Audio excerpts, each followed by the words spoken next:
Scientist who discovered GMOs cause tumors in rats wins landmark defamation lawsuit in Paris, November 30th, 2015. Was French professor Gilles Seralini correct when he discovered that scientific feeding experiments past 90 days with GMO foods in rats can cause serious health problems, including tumors? The answer to that question has been debated ever since the initial publication of his study, culminating in a republication of the study in another peer-reviewed journal that wasn't nearly as well covered as the initial retraction was by the mainstream media. Now, Professor Seralini is in the news again, this time for winning a major court victory in a libel trial that represents the second court victory for Seralini and his team in less than a month. All right, what on earth is this all about? For those who are joining this story in medias res, this is Professor Gilles Seralini, who published a landmark feeding study regarding GMO corn and Roundup Ready herbicide in 2012 in an article in the Journal of Food and Chemical Toxicology. Now, the details of that study and how it came to be retracted are in this video, this eye-opener report that I did in December of 2013 called Genetic Fallacy: How Monsanto Silences Scientific Dissent.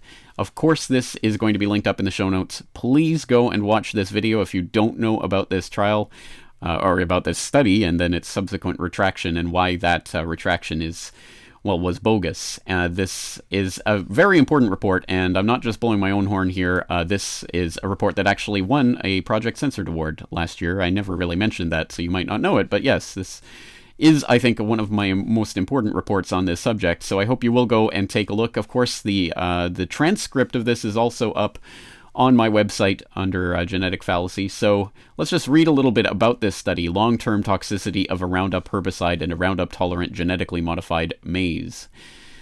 The researchers followed 200 rats over 2 years, divided into 10 groups each of 10 males and 10 females.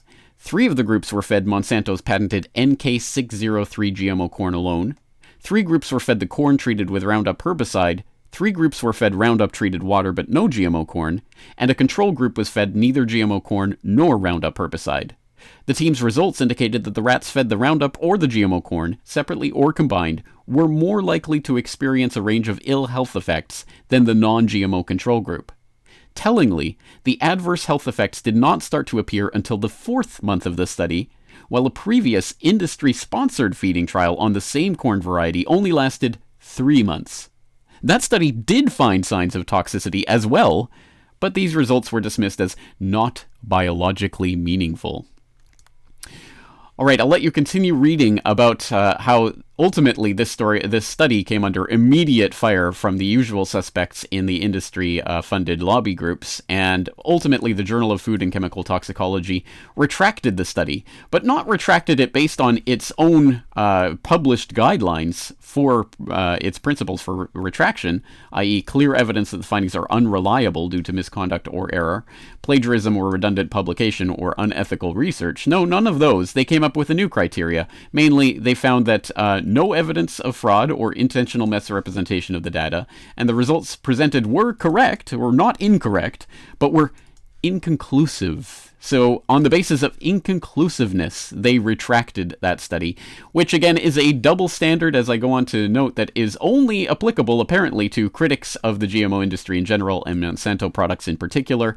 And there's a specific part of that accusation in regards to this. Again, in that video, Genetic Fallacy, I play a clip of Dr. E. Ann Clark talking about how the journal in question that retracted this study happened to appoint a Monsanto a lobbyist on their board during the time of the retraction. So, again, so much to this, but ultimately this goes back to the question of whether or not the science itself was acceptable.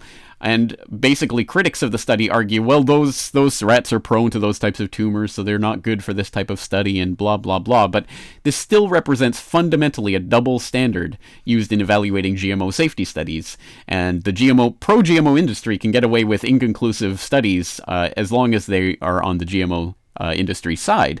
But as soon as an independent scientist tries to do the exact same type of study, the exact same setup, well, if they have results that are the same as the GMO-funded studies, they get retracted, like Seralini. So this story comes from InScienceCensorship.org. which says, an example of an inconclusive study that has not been retracted from FCT, the Food and Chemical Toxicology Journal, is the Monsanto study on the same GM maize variety that Seralini tested. This study used the same strain of rat and analyzed blood and urine samples from the same number of animals as Seralini used in total. Crucially, however, the Monsanto study was only 90 days in duration. Thus, it was terminated a month before the more obvious pathologies began to appear in the Seralini study. Nevertheless, the data in the Monsanto study show statistically significant differences in multiple organ functions between the GM and non-GM feeding groups, which the Monsanto authors dismissed as not biologically meaningful without proper scientific justification.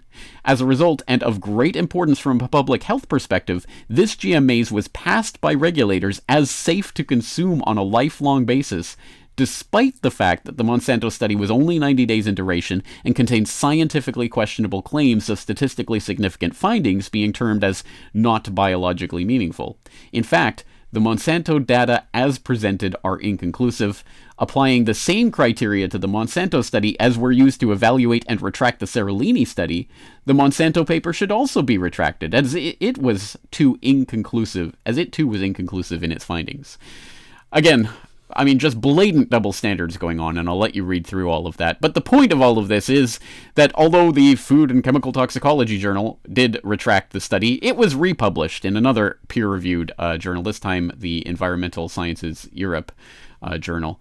So, again, this was republished with an addendum of comments regarding the criticisms of the first study. So that is there. It's an open access journal, so you can access this freely and read through it yourself, and I suggest you do so. But as this article pointed out, somehow, for some reason, the republication of this study in the peer-reviewed literature did not seem to get any traction in the mainstream media, although the initial retraction of this study got a lot of attention in the MSM. Oh, look, this crazy anti-GMO scientist with his vendetta against GMOs, his study has been retracted for bad science. Well, of course, again, when you look into it, it's a ridiculous claim, and then it was republished anyway, but you never heard about that. Well, now he has won a couple of court cases on this. The first one that they note here in this article, on November 25th, the High Court in Paris indicted Marc Fallus, the former chairman of France's Biomolecular Energy Commission, for forgery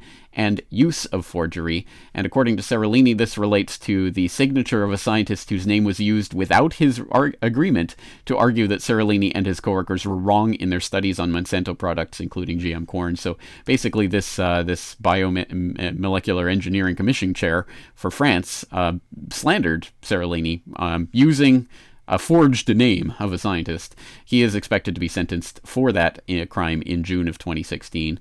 And this is the second court case that Seralini has won in the last month. The other one, you can find details here. Seralini's team wins defamation and forgery court cases on GMO and pesticide research. It notes that in September 2012, an article written by Jean-Claude Jaillet in Marianne magazine said that researchers around the world had voiced harsh words about the research of Seralini and his team on the toxic effects of a GMO and Roundup over a long-term period, research that was supported by the independent organization CREGEN. The journalist wrote of a scientific fraud in which the methodology served to reinforce predetermined results. But Seralini and his team and CREGEN challenged this allegation in a defamation lawsuit. They were assisted by notaries, blah, blah, blah. On 6th of November 2015, after a criminal investigation lasting 3 years, the 17th Criminal Chamber of the High Court of Paris passed sentence. Marianne magazine and its journalist were fined for public defamation of a public official and public defamation of the researchers and of CREGEN. So, some court successes going on here, defending Seralini and his name and reputation, but perhaps too little too late, because in the minds of many who heard anything at all about this study, they probably only heard that it was retracted and thus not really that important. Well, that is a lie. It is being shown and demonstrated to be a lie, but not in the MSM, that of course is not going to publish things that are in opposition to their cushy advertising dollars from their Monsanto clients. No, it's up to us to continue to get the word out about this. So there's lots of information here that, again, I'll put in the show notes. Please do start with this genetic fallacy video and work your way out from there. And if you know about all this information, excellent. But as always, I guarantee you there are people in your life who do not. And if you bring up something like this feeding study showing these tumors in these rats, you're probably going to be confronted with people saying, oh, that study was retracted. Well, you can use this information to show those naysayers in your life why they are wrong.